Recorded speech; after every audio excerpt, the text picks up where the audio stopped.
El prólogo de Orit, 10 de noviembre. Primero, los santos apóstoles Olimpo, Erasto, Cuarto, Rodión, Sosipater y Tercio. Todos ellos formaban parte de los 70. Los tres últimos también son conmemorados en otros lugares. Rodión el 8 de abril, Sosipater el 28 de abril y Tercio el 30 de octubre. Los santos Olimpo y Rodión eran seguidores del apóstol Pedro, y cuando Pedro sufrió, ellos también sufrieron. Por orden de Nerón fueron decapitados. Erasto había sido administrador de la iglesia en Jerusalén y más tarde fue obispo de Paneas, en Palestina. Cuarto fue obispo de Beirut. Sufrió mucho, pero convirtió a muchos a la fe cristiana. Sosipater era obispo en Iconio y Tercio era el segundo obispo en esa ciudad. Libraron una guerra espiritual y, como vencedores, recibieron coronas celestiales de gloria. Segundo, el santo mártir Orestes. Orestes procedía de la ciudad de Tiana, en Capadocia. Era cristiano de nacimiento y médico de profesión. Fue duramente torturado por un malvado Parca Máximo durante el reinado de Diocleciano. Cuando el Eparca le aconsejó al principio que renegara de Cristo y adorara a los ídolos, Orestes replicó: si conocieras el poder del crucificado, rechazarías las falsedades idólatras y adorarías al Dios verdadero.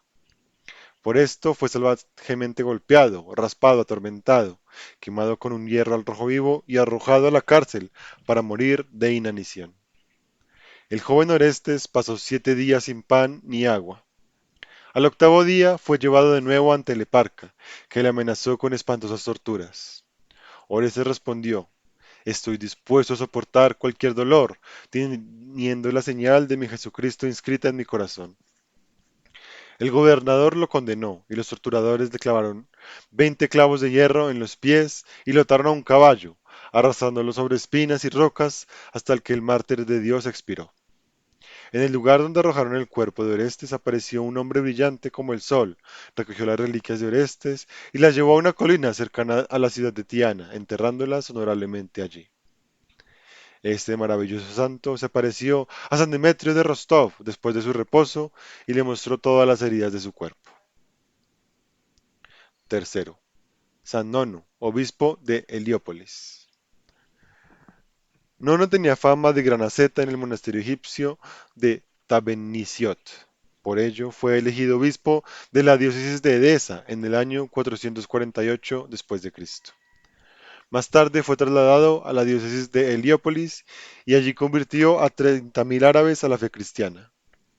Tras la muerte del obispo Ivo, San Nono regresó a Edesa, donde permaneció hasta su reposo en el 471 después de Cristo. Gracias a sus oraciones, la famosa pecadora Pelagia se convirtió a Cristo y más tarde se hizo famosa por la santidad de su vida. Véase el 8 de octubre. Reflexión. Los caminos maravillosos de la providencia de Dios se manifestaron en un acontecimiento excepcional y maravilloso en el monasterio de Dogiariu, en tiempos del beato Neófito, sobrino de San Eutimio. Cuando, tras el reposo de Eutimio, Neófito comenzó a construir una nueva y más grande iglesia a San Nicolás el Milagroso, sus recursos se agotaron y rogó a Dios por ayuda, y Dios le ayudó de manera milagrosa. Cerca del monasterio de Dogiariu había una península llamada Longos o Sica. En esta península Neófito tenía un pequeño metoquión, es decir, una pequeña propiedad perteneciente a un monasterio, cerca del cual había una estatua de piedra de un hombre con la siguiente inscripción: quien me golpee en la cabeza encontrará mucho oro. Muchos habían golpeado la estatua en la cabeza, pero no habían encontrado nada. Sucedió que Neófito envió a Basilio, un novicio del monasterio, a hacer un recado. Un día el tal Basilio, de pie junto a la estatua, se preguntaba por la misteriosa inscripción. En aquel momento salió el sol y proyectó la sombra de la estatua hacia el oeste. Basilio golpeó la cabeza de la sombra con una piedra, cavó allí y encontró una caldera llena de monedas de oro. Inmediatamente corrió a avisar al abad Neófito. El abad ordenó a 3 honorables monjes que fueran con Basilio en la barca del monasterio y devolvieran el oro. Estos monjes se pusieron en camino, cargaron el oro en la barca y emprendieron el viaje de vuelta. Mientras estaban en el mar, el diablo les tentó para que se apropiaran del oro. Entonces aquellos tres honorables monjes, engañados por el diablo, ataron a Basilio con una cuerda, le ataron una piedra al cuello y lo arrojaron al mar. Mientras Basilio caía al fondo del mar, los arcángeles Miguel y Gabriel se le aparecieron de repente como dos jóvenes resplandecientes.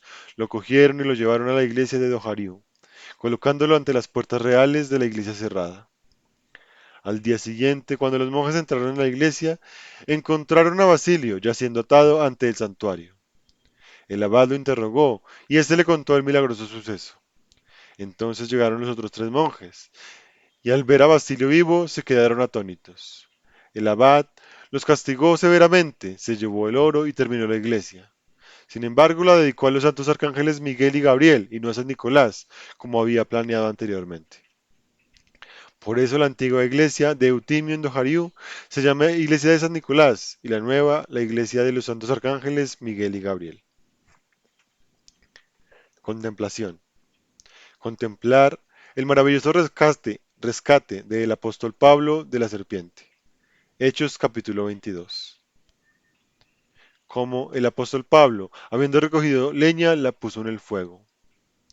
Como una serpiente venenosa, saltando del calor, se apoderó de su mano. Como se sacudió la serpiente en el fuego y no sufrió ningún daño. Homilía sobre la única paz y el pacificador. Porque Él es nuestra paz, que de dos pueblos hizo uno solo. Efesios 2:14.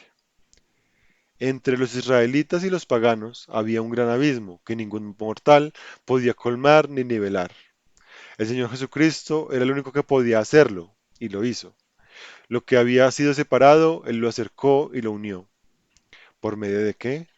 Por su sangre, por su sacrificio, Él reemplazó todos los otros sacrificios. Con esto, Él redimió toda la naturaleza y por sí mismo reemplazó lo que los hombres traían y ofrecían a Dios o a los dioses como sacrificio. Un sacrificio suficiente, tanto para los israelitas como para los paganos, el sacrificio de Cristo. Además, la sangre de los animales separaba a los israelitas de los paganos. Por los lugares donde se ofrecían, por la divinidad a la que se ofrecían, por la clase de animal que se ofrecía y por la forma en que se ofrecía. Ahora, la sangre purísima de Cristo ha venido en lugar de toda esa sangre, y su sangre une y hace hermanos a los israelitas y a los paganos. Se convirtieron en hermanos de sangre, así como todos nosotros los fieles somos hermanos de sangre, a causa de la sangre de Cristo, por la cual somos redimidos de la maldición, y por la cual somos alimentados. Destruyó la pared intermedia de separación, Efesios 2:14, que dividía y separaba, y unió las manos y los corazones de los israelitas y los paganos. ¿Por medio de qué? Por su cuerpo, es decir, por la verdad viva, por la verdad encarnada en él mismo. La sombra de la ley había sustituido a la verdad para los israelitas, y las fábulas habían sustituido a la verdad para los paganos. Él eliminó ambas y reveló la verdad viva en su cuerpo, y el mundo vio y se regocijó. Oh Señor Jesucristo, nuestro bendito Redentor, une los corazones de nosotros tus fieles. A ti sea la gloria y la alabanza por siempre. Amén.